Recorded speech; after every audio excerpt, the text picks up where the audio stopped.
Olá, bem-vindos ao Chalé de Leitura e esse é o Bonus Chapter. Desde os primórdios de terror, a gente tem um tema que é muito abordado, que são os vampiros.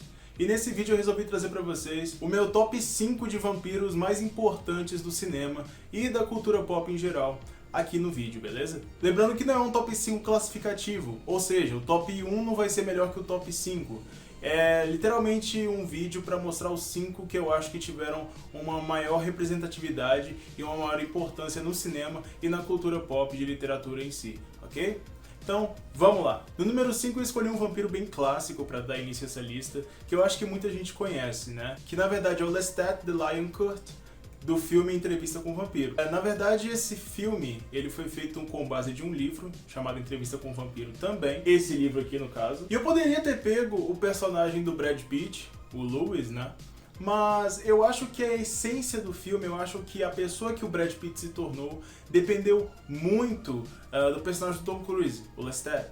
Então é por isso que eu peguei ele, não o personagem principal, que é o Lewis. A personalidade do Lestat é uma coisa muito interessante quando você lê ou então assiste o filme. Inclusive o filme, eu acho ele é um dos melhores filmes de vampiro que eu já vi na minha vida. Se não o melhor, porque é literalmente um filme que traz a essência do que é ser um vampiro. E entre os filmes mais contemporâneos, dos anos 90 pra cá, eu acho que esse, em teoria, é o melhor sim. O Lestat, ele tem aquele jeito de ser galanteador, de ser sedutor dos vampiros. Ele também tem aquele jeito de não dar a mínima pra humanidade.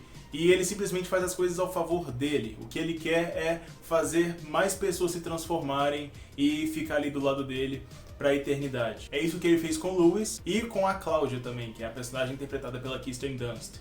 Inclusive, filme muito bom, a atuação dela foi muito boa, só teve aquela polêmica de que foi o primeiro beijo dela e ela acabou beijando o Brad Pitt. Apesar disso ser um pouco controverso, justamente pela idade dela, porque eu acho que, se não me engano, na época ela tinha 10 anos e ele já era mais velho.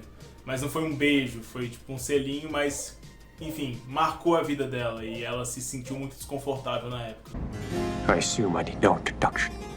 Número 4, já tem um vampiro mais clássico aí. Eu acho que muita gente conhece ele. Talvez ele seja o filme que as pessoas mais assistiram, que é o Drácula de Bram Stoker, de 92. O filme também ele foi inspirado por um livro, né, que é o Drácula de Bram Stoker. Essa edição aqui é da Dark Side, né, Caçador de Vampiros. Muito bonita. Eu vou fazer um review desse livro aqui no futuro. O Drácula em si, né, é interpretado pelo grande Gary Oldman, que fez outros papéis aí, como o Comissário Gordon no Batman, entre outros papéis muito aclamados pela crítica. Gary Oldman ele é um ator sensacional, porque ele literalmente conseguiu trazer a essência do que seria o Drácula, do que o Bram Stoker descreveu no livro dele pra tela. E isso é fantástico. Eu acho que eu não conseguiria pensar em outra pessoa pra fazer o Drácula sem ser o Gary Oldman, porque o cara é um monstro. E o Drácula é literalmente aquele vampiro mais antigo, tem um castelo. Só que assim, uma coisa que eu percebi enquanto eu li o livro é que o Bram Stoker não sabe fazer um vampiro que não seja apelão. Porque segundo as descrições do que seria um vampiro pro Bram Stoker, é um vampiro,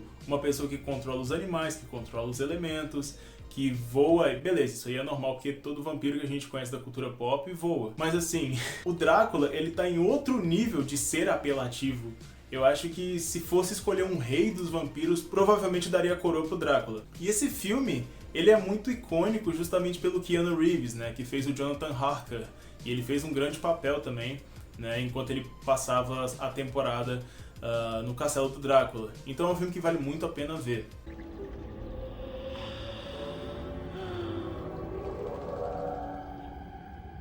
Welcome to my home.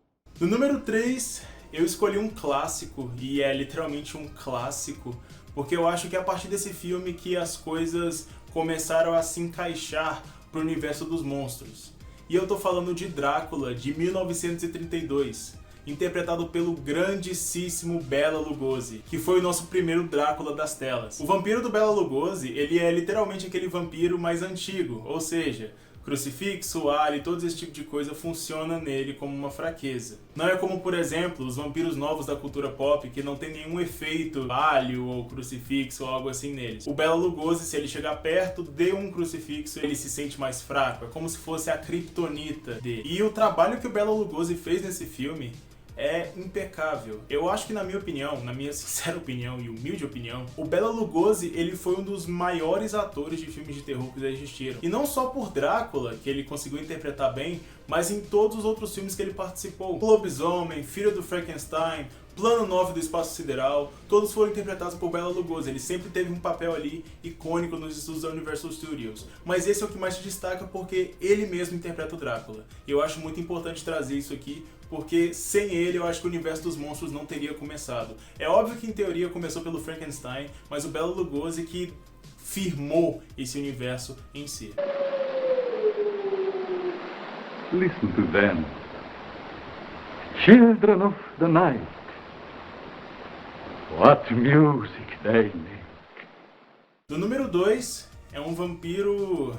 Como é que eu posso dizer isso? Ele é um cara bem diferente do que a gente conhece hoje. Ele é literalmente o vampiro raiz, mas raiz mesmo. Eu tô falando de nada mais nada menos do que Conde Orlok, ou Nosferatu para as pessoas que conhecem, de 1922, interpretado pelo grandíssimo Mark Schreck. Eu acho que antes do Nosferatu, o conceito de vampiro ele era muito abstrato. A gente tinha alguns livros, mas a gente nunca teve uma película, a gente nunca teve um cinema em relação aos vampiros. E eu acho que para definir essa classificação de vampiros, o Nosferatu ele fez um trabalho em tanto, porque é aí que a gente começa a ter os primeiros indícios de como é ser um vampiro, uma criatura meio bizarra, com orelhas pontudas, com garras, com dentes. Na época era o cinema mudo ainda, né? É um filme mudo, ele já foi remasterizado algumas vezes com cor, mas o áudio em si é aquele áudio de uma música de fundo, não tem nenhuma fala.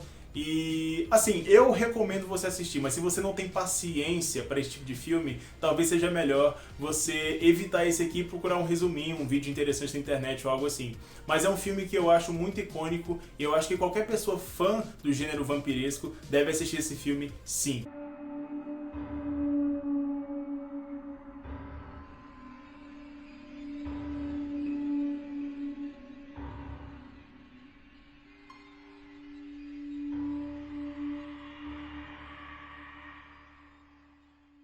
Agora é o polêmico, porque assim, eu acho que muita gente vai discordar da minha opinião e discordar porque eu coloquei ele aqui, ao lado de pessoas como Bela Lugosi, Max Schreck, entre outras coisas. Mas vamos lá. Número 1, Edward Cullen, de Crepúsculo, interpretado pelo maravilhoso Robert Pattinson. E eu não tô falando isso da boca pra fora, eu realmente gosto do Robert Pattinson, acho muitos filmes dele muito bom. Água para Elefantes, O Farol, entre outros filmes são muito bons mesmo. Mas enfim, se tratando de Edward Cullen, por que eu digo que ele é uma peça importante dessa faixa de terror vampiresco? O gênero de terror ele estava muito perdido faz muito tempo, até que a Stephenie Meyer escreveu Crepúsculo. E a partir de Crepúsculo foi adaptado o filme que trouxe o gênero de vampiros para a atualidade, trazendo mais fãs. Não estou falando necessariamente que seja um filme de terror, porque Crepúsculo está muito longe de ser filme de terror. Mas muita gente começou a entender o que talvez seja um vampiro. Muita gente começou a pesquisar outras coisas. Eu conheço várias pessoas que começaram a assistir Crepúsculo e por mais que não tenham gostado, viraram e falaram, tá, eu vou procurar um que é um vampiro. Então, o Crepúsculo em si, o vampiro de Crepúsculo, o Edward Cullen ali, ele serviu de muita inspiração para muita gente trazer essa cultura de vampiro de novo pro infanto juvenil e pro jovem de hoje em dia. Não é à toa que depois de Crepúsculo veio Diário de Vampiro, The Originals, entre outros seriados que envolvem vampiros. E o gênero ele se tornou tão abundante que hoje em dia você vê vários materiais de vampiros feitos para jovens. E isso é tudo, na maioria das vezes, graças ao Crepúsculo. Mas enfim, não confundam o fato de eu falar que ele é importante com o fato de eu gostar dele, porque Crepúsculo na verdade não é um livro ou um filme que eu gosto, mas eu entendo que ele tem a sua importância ali na cultura pop e que sem ele a gente não teria pelo menos 50% do material de vampiro que a gente tem hoje para a atualidade. Edible art? Ella? Esse foi o Bonus Chapter de hoje. Eu gostaria de agradecer a todos por terem assistido esse vídeo. Você discorda de alguma opinião minha? Coloca nos comentários e a gente consegue debater legal aí. E se você tem alguma sugestão pro próximo Bonus Chapter, seja filmes de lobisomens, meus autores favoritos ou qualquer outra coisa do tipo, sinta-se livre para deixar nos comentários, porque eu sempre leio todos e eu sempre estou aberto a críticas e sugestões, ok? Então é isso, galera. Muito obrigado por terem assistido. Não esquece de deixar o gostei. Adicione aos favoritos, que isso ajuda bastante. Se você não é inscrito, se inscreva aí se eu conseguir entreter você de alguma forma. E é isso, galera. sempre à sua disposição, o Chalé da Leitura.